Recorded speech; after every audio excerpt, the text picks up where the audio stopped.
DIY 教室人工芝デッキタイルの敷き方。ビテラス人工芝タイプ。ビテラス人工芝タイプはベランダやテラスに敷くだけの簡単はめ込み式リアル人工芝パネルです。人工芝タイプは1箱9枚セットになっています。1枚あたり約 320g と軽いので片手でも楽々扱えます。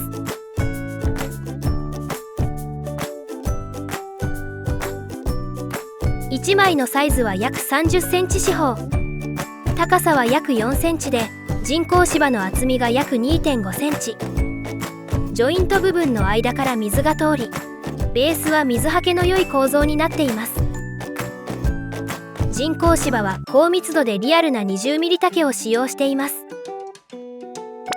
ビテラスは寄付のカット位置にもこだわり、ジョイント方向を揃えて敷くと芝目が揃って自然に見えます。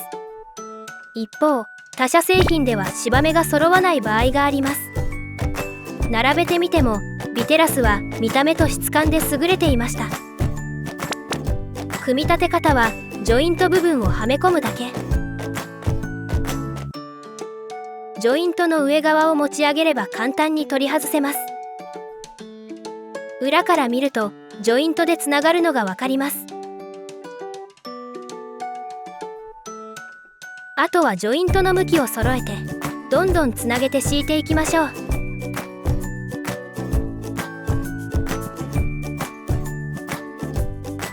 1箱でおよそ半畳の広さに敷けます。手で撫でて芝目を起こしてあげると継ぎ目をよりなじませることができます。ベース材をノコギリやニッパで切断してから人工芝の寄付を裏からカッターでカットすることで敷く場所に合わせてサイズ調整が可能です。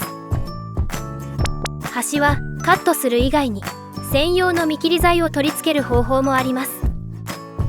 ビテラスシリーズはジョイントに互換性があるので自由に組み合わせることができて段差を感じさせることなく自然につながります。